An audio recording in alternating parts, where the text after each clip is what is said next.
it going? I think I'm done with this auction, huh?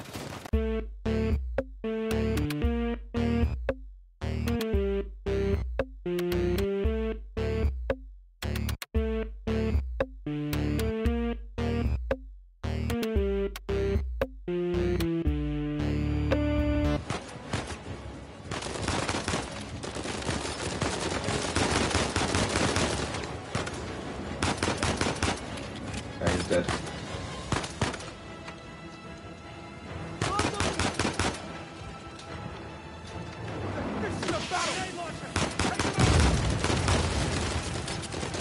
Oh, he's not dead yet.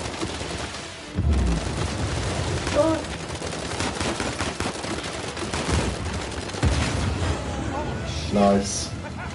Yeah, my experience, whenever games come out and they've got all this hype and buzz surrounding them, there's a lot that can go wrong, and generally a lot does.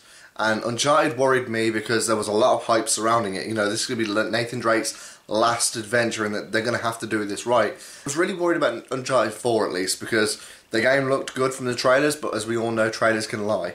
And I was really worried that this was going to be overhyped and not be as good, you know, a la Destiny, or, you know, all these other games that get overhyped and they come out and they're nothing like what they were advertised to be, and they're nowhere near as good. You know, Destiny, The Division, all these sorts of games really come to mind when it comes to that, so I was really worried that Uncharted 4 was going to be just the same. Fortunately, Uncharted does not suffer from the same syndrome as those.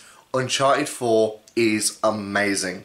The campaign is really what you're going to play this game for. The multiplayer's there, but it's sort of tacked on, and it's not really as in-depth as the campaign. Campaign, as you would expect, follows Nathan Drake embarking on his last adventure to try and find, you know, some treasure from hundreds of years ago.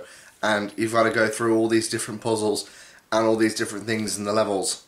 You know, obviously you come across Sully again, who wants to get in on this last adventure with you. And you're also introduced to Nathan's brother Sam, who hasn't really appeared in any other Uncharted games. And there's something about him that isn't quite right, in my opinion. I've not played the end of the story, but there's something intriguing about Sam. Nathan has a very good relationship with him, and some of that sort of character interaction is some of the best parts of the story of Uncharted. There's entire levels dedicated to the relationship between Sam and Nathan, where not a lot of action goes on, but there's a lot of character development there, and that's definitely something I enjoy. When it comes to the gameplay side of things, it's as you would expect from an Uncharted game. It's third person, it's a third person shooter. There's a lot of parkour elements in there, you know, jumping up things onto different ledges and, you know, jumping from building to building and things like that. All these elements are very big parts of the gameplay of Uncharted. Shooting is a lot more fluid than it has been in the past with Uncharted games, and, you know, the cover system works incredibly well. It's still easy to hit your target when in cover, which is something that was quite worrying as well, because that's always been a problem for me in the past. When it comes to solving puzzles, they're not as hard as they have been in the past, but at the same time they still give you that challenge that you would expect from an Uncharted game. These sorts of elements really create that sort of immersive experience that Uncharted has kind of created over the last 10 years, and they really develop on that in Uncharted 4. And the game really looks visually spectacular.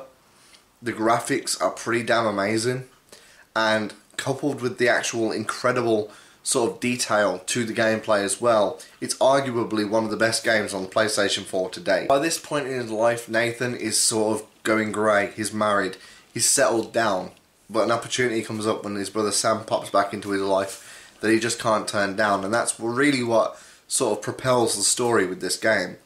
And there's a lot of hidden Easter eggs with this game as well, including one that you're introduced to at the very start, which definitely is worth noting in this review, because I was giddy like a schoolgirl when I saw this.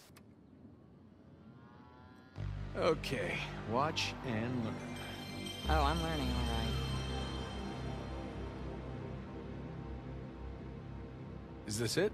No, it has to load. Load? Yes. This is taking a really long time. You have no patience. When you turn something on, you expect it to... Okay, there we go. Crash Bandicoot. Is there a problem? No, just, how do you do you make it go? Push the start button. I knew that. All right. I got it. Okay, so you want to run towards the camera. Run to the camera. Got it. Yeah, press X to jump. Got it. You'll want to jump over all the pits and the obstacles. Come on, that's like my thing. Okay, run away from the boulder. Why is the boulder chasing me? Just run away from it. I did nothing to this boulder.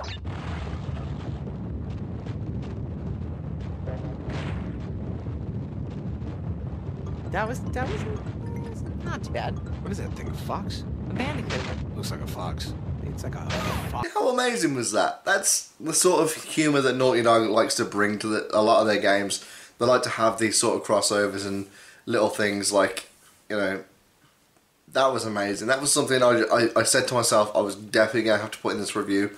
So there it was. That was literally Naughty Dog at their best when it comes to actual referencing their own work. So that's definitely something I really appreciated. And the campaign's a decent length as well. I think it's around 22 chapters or so. I'm not sure because I haven't actually finished the story myself, which is part of the reason why this review is so late, because I really wanted to get the best out of the game that I possibly could. And, you know, I'm playing it on the hardest difficulty, crushing difficulty at the moment, and that really is really difficult to actually get through, as you would expect. Difficulties really do affect, you know, the gameplay. There's a lot of games that you can just put on the hardest difficulty and just breeze through. Uncharted isn't like that. If you play on crushing difficulty, it's gonna be crushing difficulty. You can get killed with one shot from a gun if it hits you in the head and things like that. It's very realistic when it comes to, you know, how long it can take for the enemies to kill you as Nathan and things like that. The stealth system works really well. If you're hiding along grass, you can initiate a takedown on your enemy and actually choke them or break their necks and then drag them into the grass. If a patrolling enemy sees a dead body, that will alert everyone, and that will make it so it's harder for you to get stealth kills. Although if you're hidden, that doesn't really stop, you know, the stealth kills from being possible. You can still surprise them and kill them that way. So there is that sort of element of being able to choose how you actually tackle the game. You can go in guns blazing and shoot everyone, although that is not recommended because of you know, how easy it is to get killed in this game. But at the same time, you can also go in stealthily, which is kind of the path I like to try and take. Because I've always enjoyed stealth elements in games, and this game does it perfectly. The cutscenes are so cinematic as well. It really feels like you're watching an Uncharted film, which all of us have been waiting for a long time. I mean, I know that the other Uncharted games have kind of been known for this, but they kind of took it to the next level with Uncharted 4. The graphics are absolutely breathtaking in this game, either when it comes to surroundings or just when the characters are just simply having a face-to-face conversation. You know, I'm an advocate for, you know, gameplay over graphics. Graphics don't mean that much to me, but when they get both those elements right, I mean, the game can just, it can leap out the screen at you, and that's exactly what Uncharted 4 can do. And they really do it so well with this game, and Naughty Dog really have created another Last of Us with Uncharted 4. It's so much better than Uncharted 3 in every single way, and that's definitely what you want from a sequel. And if this is going to be the last Uncharted game, that's exactly what you want. There's an element in the game, there's a level in the game where you sort of reminisce about different adventures you've had. Yeah, it's literally Nathan playing with toys and looking at treasures and stuff that he's collected over the years, and it's absolutely, it's the nostalgic trip that you would hope for in the last Uncharted game. And Yeah. Here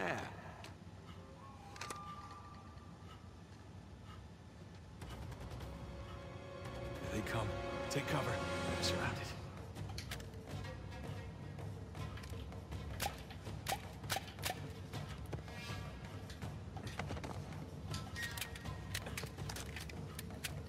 Right. Bullseye. Take that. Don't let him flank you, Nate. Back in business.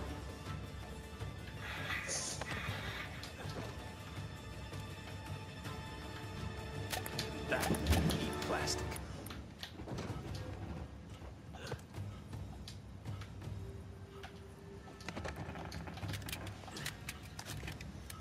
Yeah, bring it. Gotcha.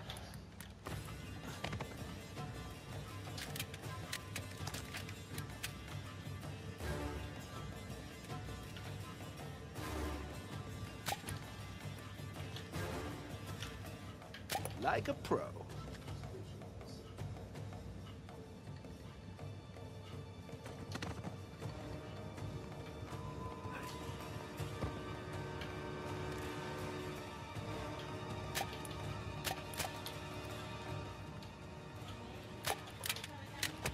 Yeah, I'll be right there. Well, that's that. I'll clean it up next time.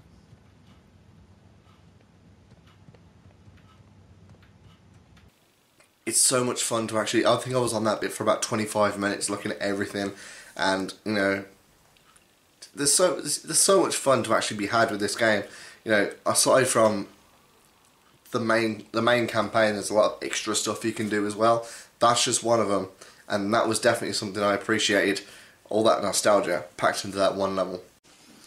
On top of all of this game would be worth the money just for the campaign, but there is a multiplayer option as well.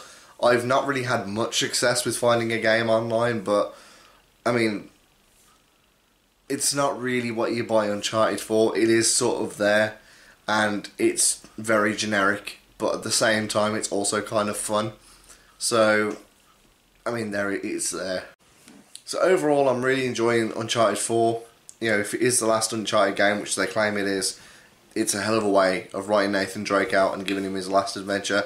I haven't finished the game yet, I'm about halfway through, but I'm really enjoying what I'm playing. So overall, I'm going to give this game a 9 out of 10, because honestly, it's not perfect, but it's very, very nearly perfect, if you know what I mean. Yeah, it's well written, there's not a lot I can knock the game for, but again, it sort of misses out on a few small, minor sort of areas, but overall the game is very enjoyable, and for the most part, there's not a lot I can knock it for. So this game gets a solid 9 out of 10 from me, which is a hell of a good score. I definitely recommend picking it up. So if you've got a PS4, because it's only available on PS4, if you've got a PS4 and you haven't got Uncharted 4, go out and get it, because it is literally the best £40 you are going to spend on your console. It really is. I cannot recommend Uncharted 4 enough for anyone who hasn't played it yet. So thanks for watching this video. Please like it, share it on social media, subscribe to this channel if you haven't already. I've done other reviews for other games in the past, and I'll be doing more as the time goes on. I've got other videos that I plan on doing coming up soon, and other videos you can go back and watch now. So thank you for watching this video. Please drop your comments in the comment section below. What do you think of Uncharted 4? Thank you for watching this video, and I'll see you next time.